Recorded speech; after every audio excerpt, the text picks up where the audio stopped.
residents are being held by criminals in the border region of Southern Highlands, Hela and Western provinces. Commissioner Manning says this is a delicate situation and police, in coordination with other security elements, are engaged in an operation to enable the safe release of the people involved. He says the area is remote and air support has been approved. Earlier this month, a New Zealand pilot, Philip Mertens, was taken hostage by separatist fighters in Indonesia's nearby Papua region. Strict fuel rationing is being enforced in Papua New Guinea as fuel pumps across the country run dry. The crisis is being caused by restrictions on foreign currency impacting the country's biggest fuel supplier, Puma Energy. Roy Hawkins reports. Puma Energy country manager Hulala Tokome wrote to the national carrier Air New Zealand last week, advising them it has no option but to restrict supply. Another airline says it has already stopped flights, leaving many of its passengers stranded. In the capital, Port Moresby, on Sunday, motorists were refueling late into the night at major petrol stations. By Monday morning, most were completely dry, and other stations were limiting their sales to $15 per vehicle. Papua New Guinea's Prime Minister James Marape told local media the government is looking at alternatives and promised a quick resolution to the problem. A Fijian conservationist says the environment needs to come first after plans for an integrated hotel in Nofese puts at risk one of Suva's last remaining mangrove areas. However, the development is now unlikely to be approved by the Fiji government. FBC News reports the integrated tourism development by Chinese company Tian Lui Investment has not yet met the requirements for its initial 5-year lease to be renewed in June. Reverend James Bagwan says the development should not have been given the initial lease. Given the situation we face globally with the environment, with climate change, with the reality of unsustainable development that we've already seen in practice in the Pacific, we need to begin with how do we protect the important areas first and foremost. Mr. Bagwan says a precautionary principle needs to be applied to development. Pacific heads of government have started to arrive into Fiji for the special leaders meeting on Thursday.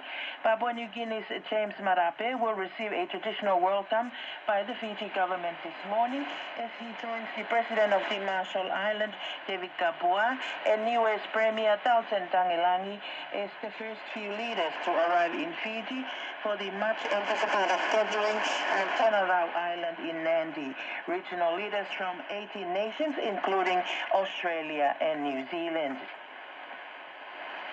In New Zealand, the Gisborne Tairāwhiti Chamber of Commerce is praising a $50 million package to support businesses hit hard by Cyclone Gabrielle.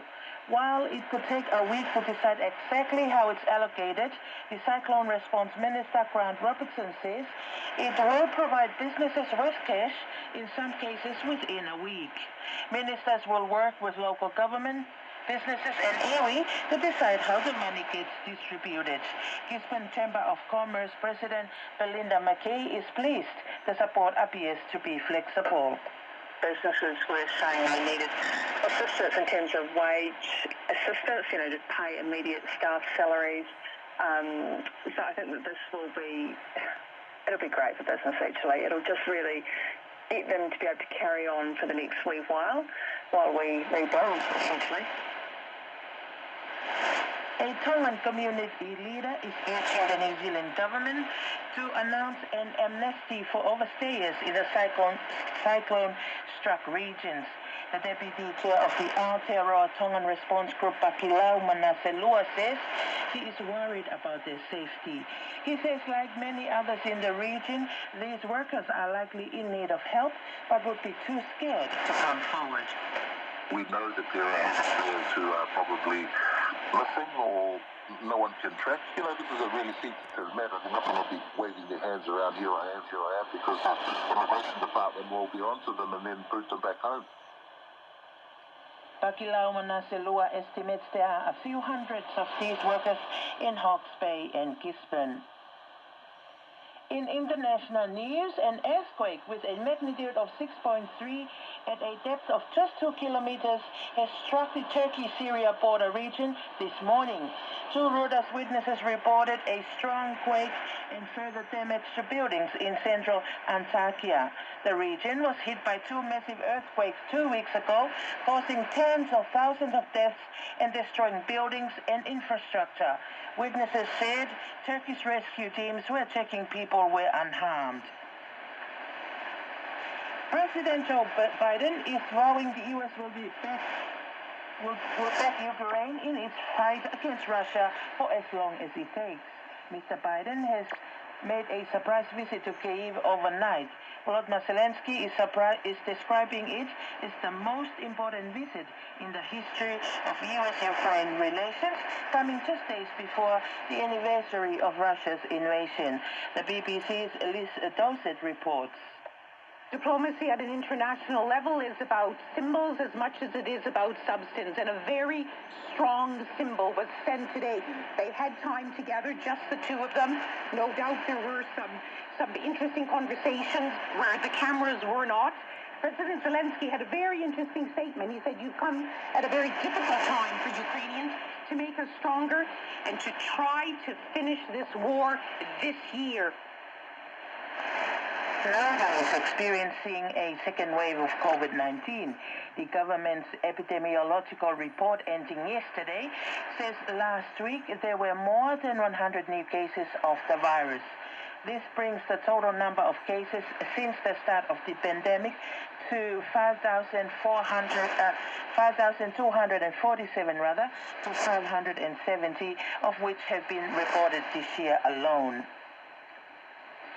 Fiji's national sevens team is set to attend the Los Angeles Sevens tournament. They are set to play their first pool match against Japan this Sunday. They will then meet Kenya and then Australia.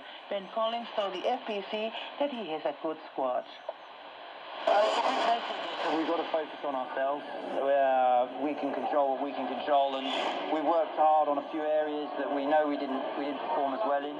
Arguably, defensively we were a little bit off, and just the ability to manage the game. So I believe we've got. Collins also says he's hoping the team will secure an automatic qualification for the 2024 Olympic Games in Paris. The football Ferns again failed to score in last night's 2-0 loss to Argentina in Hamilton, and coach Yetka Klimkova concedes they must have more shots on goal if they are to be competitive. The performance was a marked improvement on last Friday's 5-0 loss to Portugal, but New Zealand was still unable to find the back of the net. Klimkova is demanding a better performance come Thursday when they play Argentina again. We had more positive moments in the game, but that's not good enough to win those games, and we should be definitely winning those games. Black Caps coach Kerry Stead concedes his side is lacking confidence heading into the second test against England in Wellington later this week. New Zealand were beaten by 267 runs in Tauranga with the best part of 2 days to spare. It was the Black Caps' first loss to England on home soil since 2008 and their fourth in succession, but Stead maintains he still has faith in the squad to turn things around. And New Zealand golfer Danny Lee is set to join the LIV Golf League according to ESPN. That's the latest news from RNZ Pacific. For more on our stories, head to our website, rnzi.com.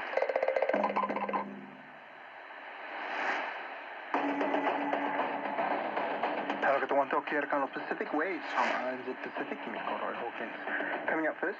Well, I think it's great firstly that we are able to meet personally face to face. That was one of the issues, that caused a bit of the fracture that we had. Pacific leaders prepared to welcome Kiribati back into the Pacific Islands Forum. Also, we are calling for the revocation and non-renewal of the lease.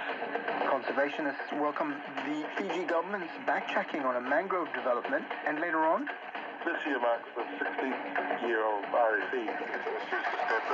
Pacific RSE workers star in the new Lee doco series.